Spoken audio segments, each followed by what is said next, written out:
The right to be greedy, the practical necessity of demanding everything. 3. Dialectic of egoism. The concept of communist society can be arrived at by one pathway, through an analysis and development of the self-contradiction of egoism, of the self-contradictory structure of the egoist project, communist society itself, and the self-transcendence of the narrow egoism of privatized man can only be the outcome of the immanent and historical dialectic of egoism itself. The egoistic project, in order to become adequate to itself, must include more than one ego. Communist egoism, likewise, communist social society, is only the final conclusion of the immanent critique, the self-critique of bourgeois egoism of privatized life. Quote, communism is simply incomprehensible to our saint, because communists do not put egoism against self-sacrifice or self-sacrifice against egoism, nor do they express this contradiction theoretically, either in its sentimentality or in its high-flown ideological form. On the contrary, they demonstrate the material basis engendering it, with which it disappears of itself. Communists do not preach morality at all, just as Stirner preaches so extensively. They do not put the people the moral demand, love one another, do not be egoists, etc. On the contrary, they are well aware that egoism, just as a self-sacrifice, is, in definite circumstances, a necessary form of the self-assertion of individuals. Hence, the communists by no means want, as Saint Max believes, and his loyal Dautore Gornanzia, Arnold Rugg, repeats after him, to do away with the, quote, private individual for the sake of the, quote, general, self-sacrificing man. Communist theoreticians, the only ones who have time to devote the study of history, are distinguished precisely because they alone have discovered that thought throughout history, the, quote, general interest, is created by individuals who are defined as, quote, private persons, end quote. They know that this contradiction is only a seeming one, because one side of it, the so-called, quote, general, end quote, is constantly being produced by the other side, private interests, and by no means opposes the latter as an independent force with an independent history, so that this contradiction is in practice always because history and reproduced.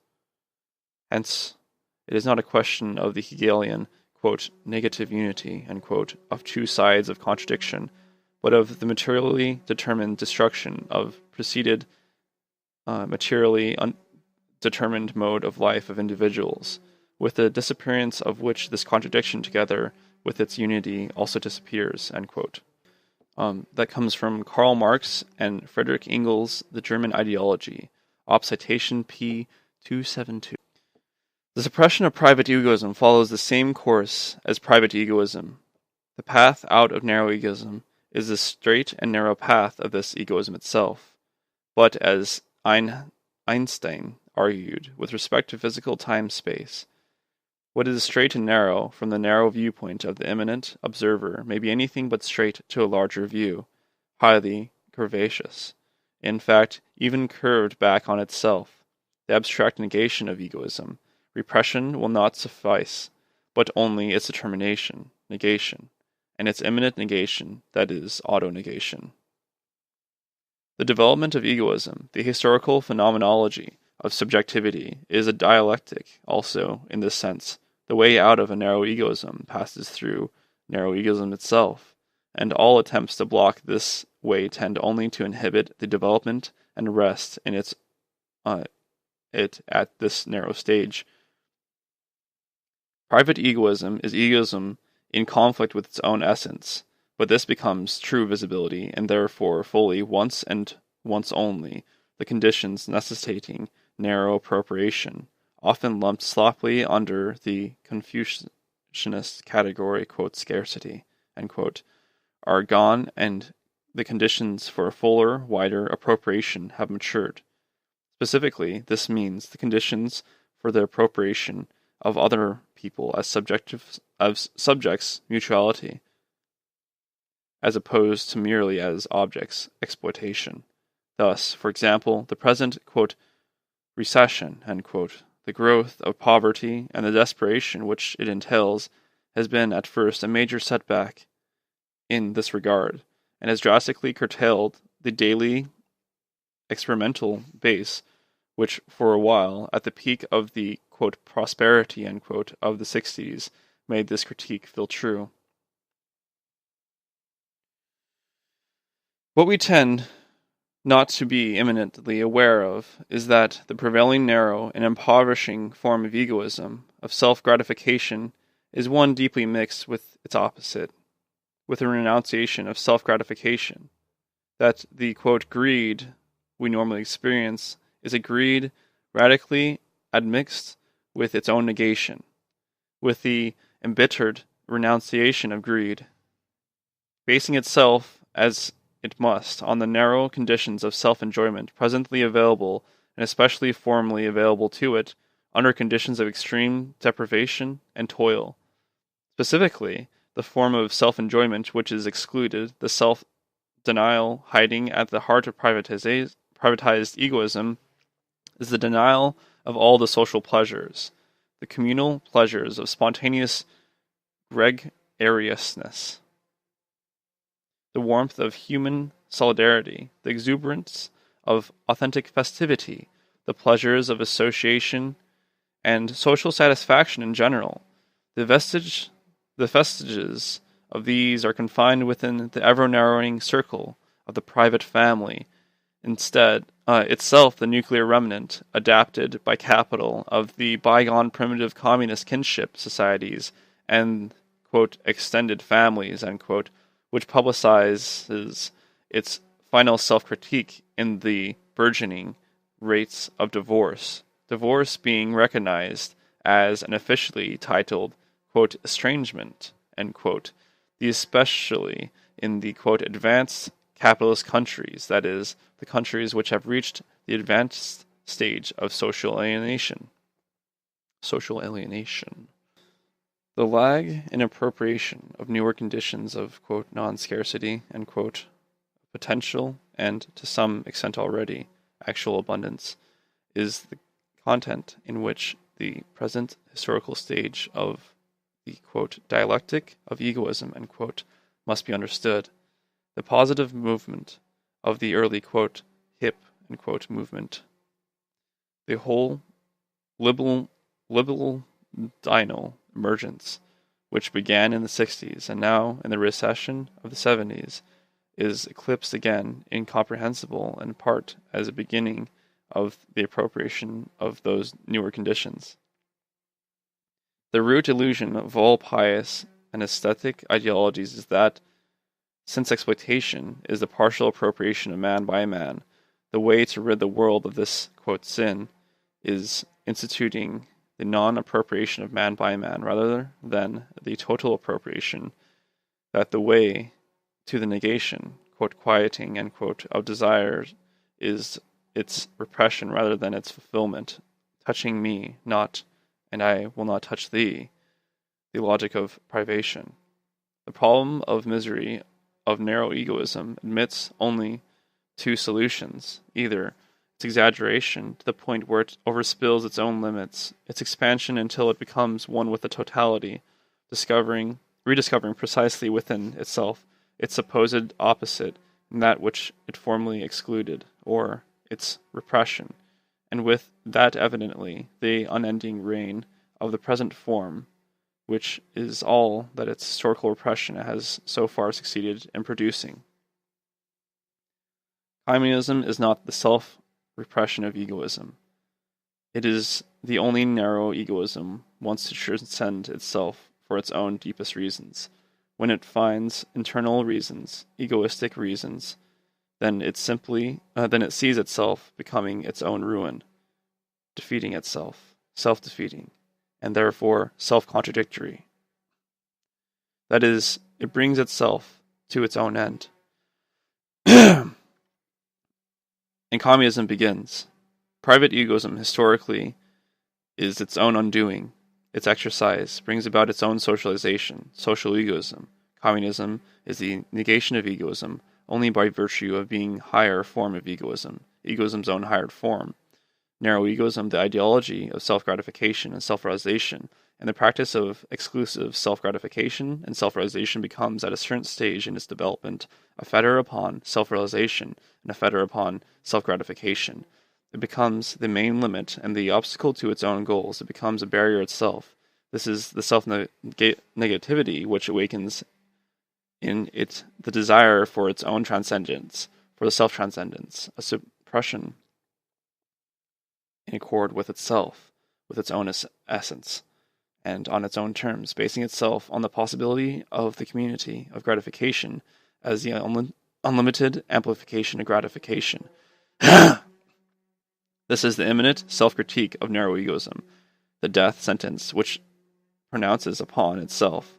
Thus, the negation of narrow egoism can only be through its own organic development, its own further development. That is, it can only be self-negation, quote, happiness, unquote, at the expense of others. The exclusion of others' happiness from your own henceforth appears as a miserable basis, as the opposition of happiness as misery, and private property as a wealth of poverty, compared to the new basis which has grown up secretly with modern society itself. Communism is the comprehension of exclusive egoism as historically self-contradictory and thus finite, doomed to perish as not eternal, quote, human nature, unquote, but on the contrary self-canceling, transitory, transitional, as the decidedly unnatural, antisocial conditions of man prior to the historical self-completion of the human species. Communism is the comprehension of bourgeois egoism as already containing and implying its own historical negation, as containing its own negation in embryo, containing the seeds of its own destruction, by virtue of its being false to itself. Society socialism and social production was its repressed essence all along. All along the line, consciously or not, quote, me first, end quote, has always been the necessary pattern of everyone's practice. Everyone at every moment of their lives, consciously or not, acts in its own self-interest at some level. Anything else would be inconceivable, impossible, unable to pursue his desires directly. A masochist uses the mediation of pain. The masochists of morality, ideology, and causes seek pleasure by means of pain, of subordinating themselves through these projections. The moral idealist attempts to get what he wants through the mediation of his projected ideal, because he does not know how to get what he wants directly. He doesn't know the practical means within himself as his subject and center of the practice, so he posits his center outside of himself as a rigid generalization, which is to, quote, decide for him, end quote. In so doing, he makes the mistake of thinking that consistency with his ideal is always consistency with his self-interest. Quote, communist egoism, end quote, names the negation of primitive egoism, parentheses, narrow egoism, end parentheses, but the aspect of the process of an immanent or self-critique and never an external or mechanical negation, quote, smash self, end quote, ideology of Maoism, must above all be emphasized against all coercive and bureaucratic methods, socialized egoism, communist egoism, and the negation of capitalist egoism, but it is the self-negation of that egoism. The second negation is essential to narrow egoism itself, no less the first negation, which produces its antithesis, moralism, anti-egoism, altruism.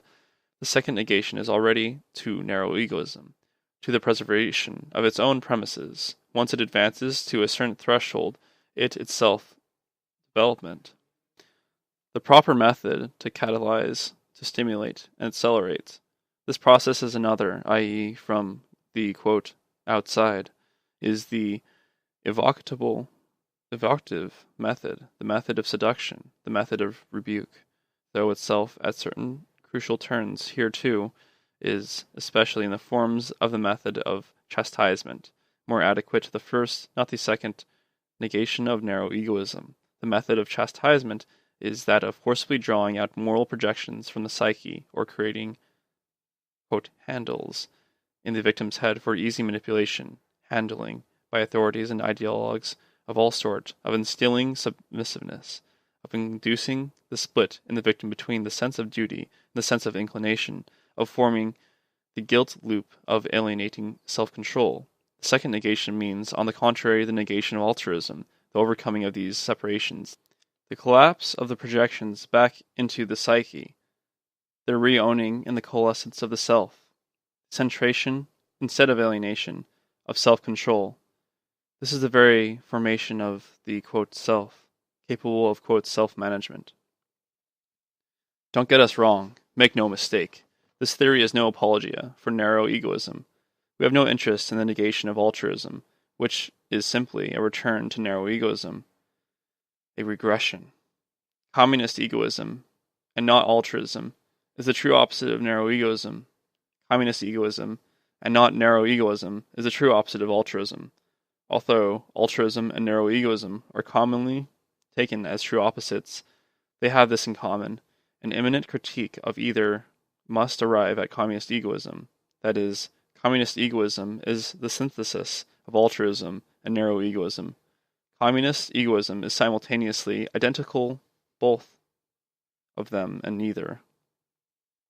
It is that unitary rejection of both which is also their unitary affirmation. Bum bum bum.